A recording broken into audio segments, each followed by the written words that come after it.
Oke, selamat siang. Assalamualaikum warahmatullahi wabarakatuh. Kita masuk pada pertemuan berikutnya terkait dengan tema penyakit kusta. Sebagai pendahuluan sebagai akibat dari permasalahan-masalah tersebut akan mempunyai efek atau pengaruh terhadap kehidupan berbangsa dan bernegara. Karena masalah tersebut dapat mengakibatkan penderita kusta menjadi tuna sosial, tunawisma, tunakarya, dan ada kemungkinan mengarah untuk melakukan kejahatan atau gangguan di lingkungan masyarakat. Permasalahan penyakit kusta ini bila dikaji secara mendalam merupakan permasalahan yang sangat kompleks dan hal ini merupakan permasalahan kemanusiaan. Masalah yang dihadapi penderita bukan hanya dari medis bukan dari hanya sisi kesehatan, tetapi juga karena masalah psikososial sebagai akibat dari penyakit tersebut. Dalam keadaan ini warga masyarakat berupaya menghindari penderita, menjauhi.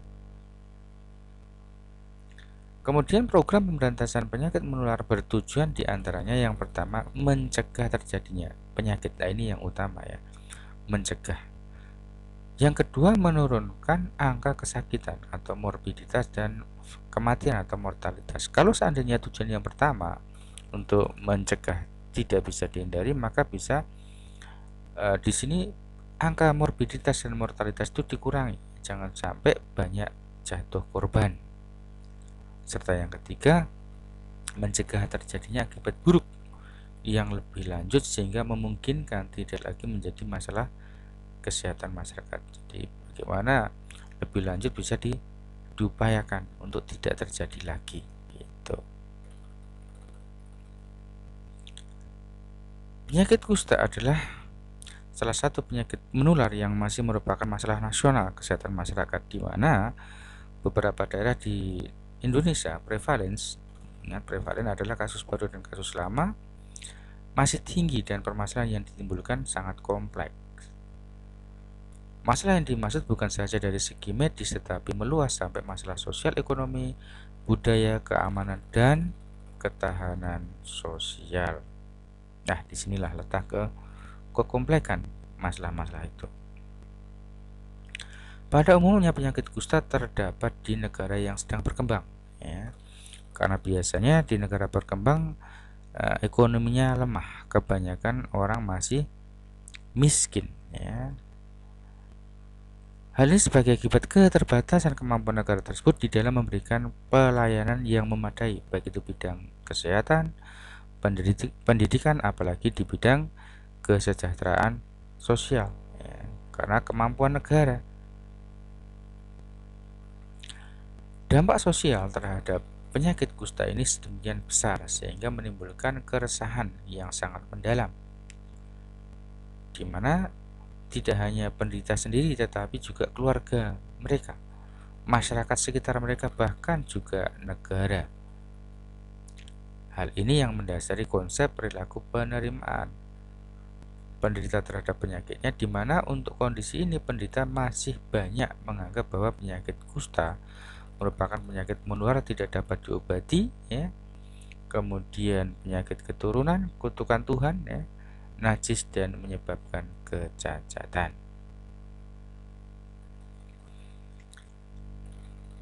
Kemudian definisi atau pengertian istilah kusta berasal dari bahasa Sanskerta yang artinya kumpulan gejala kulit secara umum atau penyakit kulit. Penyakit kusta disebut juga dengan morbus Hansen. Nah, ini disesuaikan dengan nama penemunya, yaitu Hansen pada tahun 1874. Maka nama yang menemukan diabadikan terhadap nama penyakit itu, yaitu dengan disebut morbus Hansen pada saat itu. Kemudian dalam sejarah, pendapat kusta adalah penyakit menular yang menahun dan disebabkan oleh kuman kusta, yang dalam hal ini Mycobacterium lepra, yang menyerang saraf tepi pada kulit dan jaringan tubuh yang lain, di mana penyakit ini sering kali menimbulkan masalah yang sangat kompleks. Ya. Masalah yang dimaksud bukan hanya dari segi medis, tetapi meluas sampai sosial, ekonomi, budaya, keamanan, dan ketahanan nasional. Penyakit kusta bukanlah termasuk penyakit keturunan, tapi bisa menular kepada anggota keluarga. Berbeda ya, menurun dengan menular itu berbeda. Penyebaran penyakit kusta. Penyakit ini diduga berasal dari Afrika atau Asia Tengah yang kemudian menyebar ke seluruh dunia lewat perpindahan penduduk, ya, adanya migrasi. Ini disebabkan karena perang, ya, penjajahan, perdagangan antar benua dan pulau. Jadi kadang adanya peperangan, penjajahan dan sebagainya itu terjadinya migrasi, ya. Bersamaan dengan migrasi penduduk itu perpindahan, maka biasanya penyakit yang ada pun juga akan ikut bermigrasi atau menular di negara yang lainnya. Berdasarkan pemeriksaan kerangka-kerangka manusia di Skandinavia, diketahui bahwa penderita kusta ini dirawat di leprosaria secara isolasi ketat, ya. Jadi tidak sembarang orang bisa keluar masuk. Penyakit ini masuk ke Indonesia diperkirakan pada abad ke-4 sampai yang abad ke-5, yang diduga dibawa oleh orang India yang datang ke Indonesia untuk menyebarkan agama dan mereka berdagang. Penyakit kusta disebabkan kuman yang dimakan sebagai Mycobacterium, di mana Mycobacterium ini adalah kuman aerob. Aerob berarti dia membutuhkan oksigen. Tidak membentuk spora berbentuk batang yang tidak mudah diwarnai, namun jika diwarnai akan tahan terhadap dekolorisasi oleh asam atau alkohol, sehingga oleh karena itu dinamakan sebagai basil tahan asam, ya. Dekolorisasi itu dikasih warna. Selain banyak membentuk satrifit, terdapat juga golongan organisme patogen, misalkan Mycobacterium tuberculosis, ya, Mycobacterium lepra, yang menyebabkan penyakit menahun, ya, atau kronis, ya, dengan menimbulkan lesi jenis granuloma infection.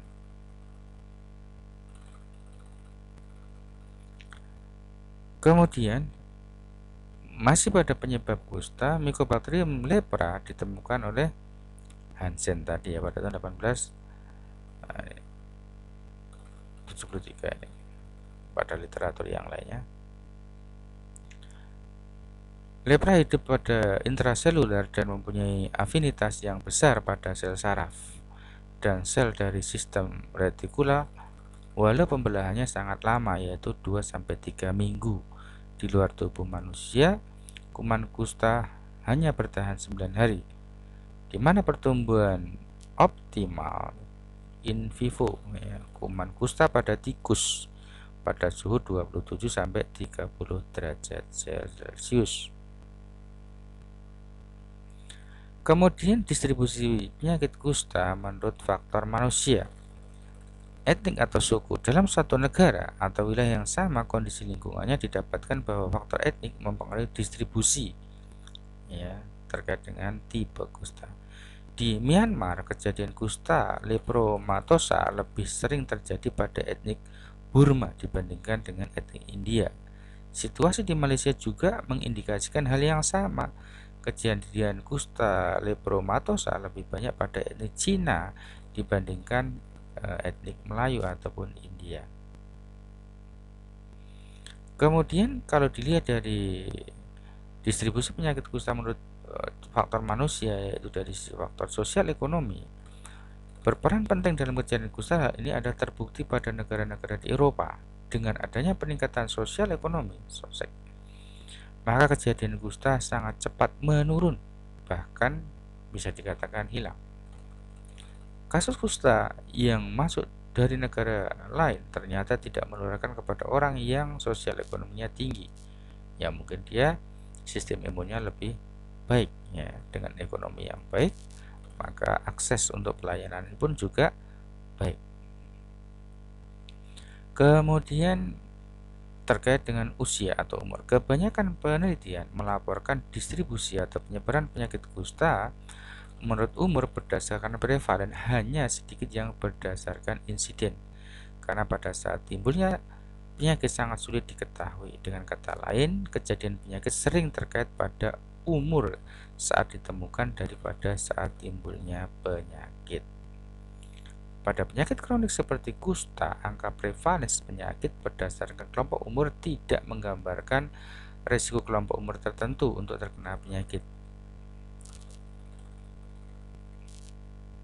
Kusta diketahui terjadi pada semua usia berkisar antara bayi sampai dengan usia 70 tahun, namun terbanyak pada usia muda dan produktif. Jadi berdasarkan riset tidak condong pada usia tertentu, cuma memang di sini banyak kasusnya pada usia muda dan produktif, tetapi balita bahkan usia manula pun juga bisa terkena. Kemudian berikutnya jenis kelamin ya. Distribusinya menurut jenis kelamin, kusta dapat mengenai laki-laki dan perempuan. Berdasarkan laporan, sebagian besar negara di dunia kecuali di beberapa negara Afrika menunjukkan bahwa laki-laki lebih banyak terserang daripada perempuan. Kemudian penularan penyakit kusta. Cara penularan penyakit kusta sampai saat ini masih merupakan tanda tanya. Yang diketahui hanya pintu keluar kusta dari tubuh penderita, yaitu selaput lendir hidung.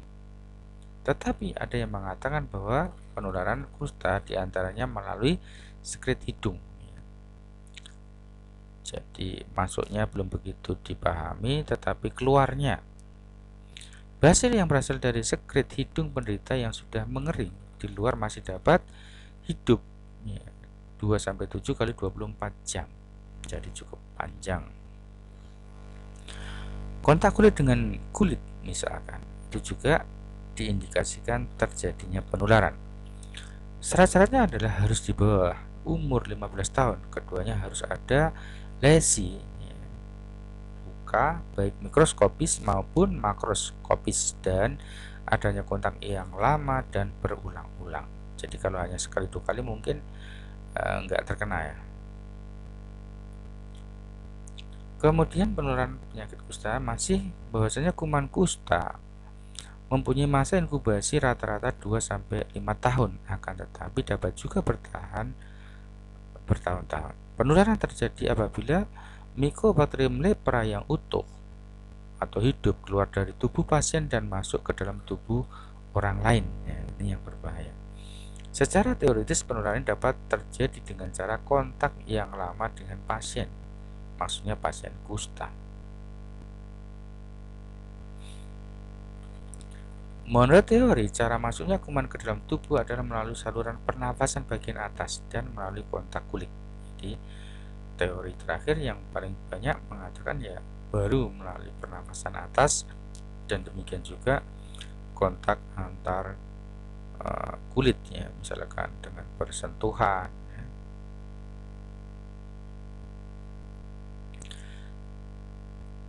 Hanya sedikit orang yang akan terjangkit kusta setelah kontak dengan pasien kusta. Hal ini disebabkan adanya kekebalan tubuh. Mycobacterium lepra termasuk kuman obligat intraseluler, sehingga sistem fisiologi seperti pubertas, menopause, kehamilan, serta faktor infeksi dan malnutrisi dapat meningkatkan perubahan klinis daripada penyakit kusta. Sebagian besar ataupun 95% manusia kebal terhadap kusta, hanya sebagian kecil yang ditular, yaitu 5%. Dari 5% yang tertular tersebut sekitar 70% dapat sembuh sendiri dan hanya 30 yang menjadi sakit, 30 dari 5% tadi. Jadi sangat sedikit ya, insya Allah sangat, tapi ya siapa yang mau gitu kan. Menurut Rees, dapat ditarik kesimpulan bahwa penularan dan perkembangan penyakit kusta hanya tergantung dari 2 hal, yaitu jumlah atau keganasan daripada Mycobacterium lepra dan adanya daya tahan tubuh penderita ya. Di samping itu, faktor yang berperan dalam penularan yaitu usia, di mana anak-anak lebih peka daripada orang dewasa. Kemudian laki-laki lebih banyak dijangkiti, kemudian ras, bangsa Asia dan Afrika lebih banyak dijangkiti. Tadi ya kaitannya dengan ekonomi. Kesadaran sosial umumnya negara endemis kusta adalah negara dengan tingkat ekonomi yang rendah alias miskin. Lingkungan, fisik, biologi sosial yang kurang sehat. Kemudian berikutnya tanda penyakit kusta. Tanda secara umum diantaranya yang pertama adanya bercak tipis seperti panu pada badan atau tubuh manusia. Yang kedua, pada bercak putih ini pertama hanya sedikit tetapi lama-lama semakin lebar dan banyak. Adanya pelebaran saraf terutama pada saraf ulnaris, medianus ya, dan seterusnya, keringat kerja sehingga kulit menjadi tipis dan mengkilat. Kemudian ciri yang lainnya, tandanya adanya bintil-bintil kemerahan yang tersebar pada kulit, kemudian alis pada rontok rambutnya, muka berbinjal-binjal tegang, yang disebut dengan facies leishmania atau muka singa. Seperti apa? Kemudian penyakit kusta terdapat dalam bermacam-macam bentuk, yaitu pertama, leproma mempunyai kelainan kulit yang tersebar secara simetris pada tubuh untuk menular karena kelainan kulitnya mengandung banyak kuman. Bentuk yang kedua, tuberkuloid, punya kelainan pada jaringan saraf yang mengakibatkan cacat pada tubuh. Bentuk ini tidak menular karena kelainan kulitnya mengandung sedikit kuman. Kemudian yang ketiga, di antara bentuk leproma dari tuberkuloid ada bentuk peralihan yang bersifat tidak stabil dan mudah berubah-ubah. Kemudian berikutnya pengobatan. Pengobatan penyakit kusta dilakukan dengan Depson sejak tahun 1952 yang ada di negara kita. Memperhatikan hasil yang cukup memuaskan, hanya saja pengobatan monoterapi ini sering mengakibatkan timbul masalah resistensi karena tunggal. Hal ini disebabkan karena dosis rendah pengobatan yang tidak teratur dan terputus. Ini orang kadang sudah merasa sembuh maka obatnya dihentikan padahal dia belum sembuh. Ini bisa menimbulkan resisten. Waktu makan obat sangat lama sehingga membosankan, akibatnya penderita makan obat tidak teratur Selain penggunaan Dopsan, pengobatan penderita kusta bisa juga dengan B663, rifampicin dan seterusnya. Ini urusannya dokter ya, kita hanya sekedar pengetahuan saja. Selain penderita menyelesaikan pengobatan MDT sesuai dengan peraturan, maka ia akan menyatakan relasi from treatment yang berarti tidak perlu lagi makan obat tidak perlu makan obat. Ini bagian dokter ya, kita hanya sekedar lewat saja. Hingga saat ini tidak ada vaksin untuk penyakit kusta. Dari hasil penelitian dibuktikan bahwa kuman kusta yang masih utuh bentuknya lebih besar kemungkinan menimbulkan penularan dibandingkan dengan yang tidak utuh. Jadi faktor pengobatan adalah amat penting di mana kusta dapat dihancurkan sehingga penularan pun bisa dicegah. Di sini letak salah satu peranan penyuluhan kesehatan kepada penderita untuk menganjurkan kepada penderita untuk berobat secara teratur penting.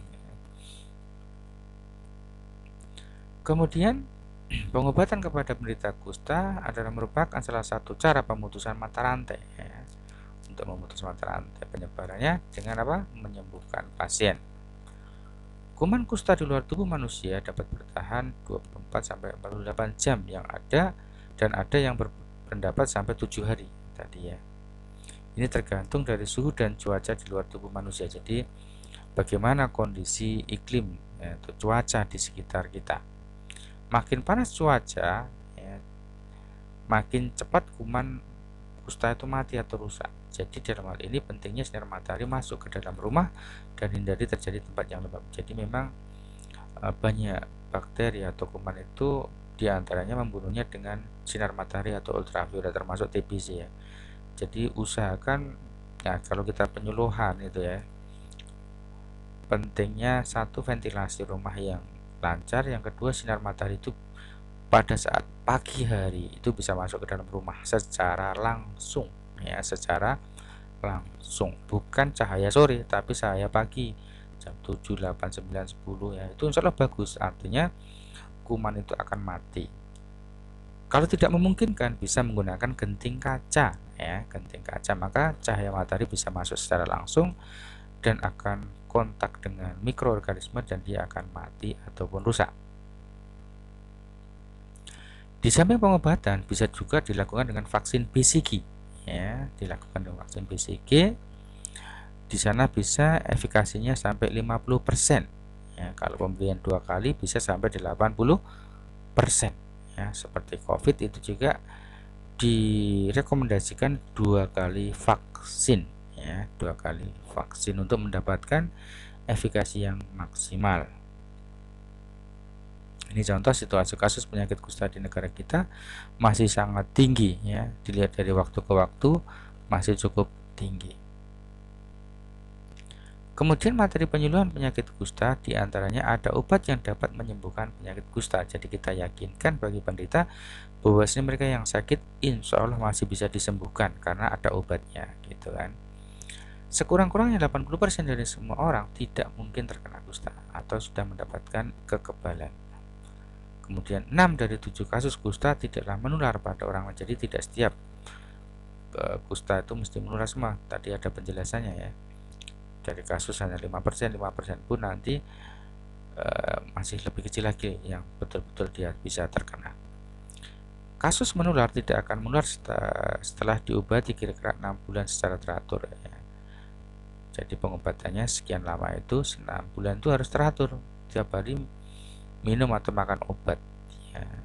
Kalau nanti seminggu nggak minum atau 2 minggu bisa menimbulkan resisten sehingga obatnya sudah tidak bisa mengobati. Diagnosa dan pengobatan ini dapat mencegah sebagian besar cacat fisik karena memang orang kena kusta itu biasanya menimbulkan bekas atau kecacatan pada tubuhnya ya. Biasanya seperti itu ya, sesuai dengan tingkat keparahan penyakitnya. Seseorang yang merasakan dirinya menderita penyakit kusta akan mengalami trauma psikis ya. Sebagai akibat dari trauma psikis ini, penderita antara lain dengan segera mencari pertolongan pengobatan. Yang kedua, mengulur waktu karena ketidaktahuan atau malu. Nah, ini ya, susah nanti pengobatannya. Yang ketiga, menyembunyikan diri ya dari masyarakat, menghilang. Ya, mengucilkan diri. Ini juga repot nanti. Oleh karena berbagai masalah, pada akhirnya si penderita bersifat masa bodoh terhadap penyakitnya. Nah, ini yang sebenarnya nggak boleh kan, ya itu tidak membahayakan dirinya sendiri tapi juga membahayakan terhadap orang lain karena menular gitu ya. Kemudian masalah yang timbul akibat penyakit kusta sebagai akibat dari hal tersebut di atas, timbul berbagai masalah, diantaranya masalah terhadap diri penderita kusta itu juga, kemudian keluarga, demikian juga masalah terhadap masyarakatnya. Penanggulangan penyakit kusta telah banyak didengar di mana-mana dengan maksud mengembalikan penderita kusta menjadi manusia yang berguna, mandiri, produktif, dan punya rasa percaya diri. Maka biasanya ada panti-panti rehabilitasi ya, panti kusta, karena biasanya mereka selepas hasil terapi pengobatan belum punya rasa percaya diri untuk kembali ke masyarakat, atau mungkin masyarakat yang belum bisa menerima sehingga mereka dimasukkan ke dalam panti-panti rehabilitasi, dalam hal ini panti kusta. Metode penanggulangan ini terdiri dari metode pemberantasan dan pengobatan, metode rehabilitasi yang terdiri dari rehabilitasi medis, sosial, karya, dan metode pemasyarakat yang merupakan tujuan akhir dari rehabilitasi, di mana penderita dan masyarakat membaur sehingga tidak ada kelompok tersendiri. Ketika metode tersebut merupakan suatu sistem yang saling berkait dan tidak terpisahkan. Oke, mungkin materinya hanya sampai di sini. Kita lanjutkan di forum tanya jawab. Selamat siang. Assalamualaikum warahmatullahi wabarakatuh.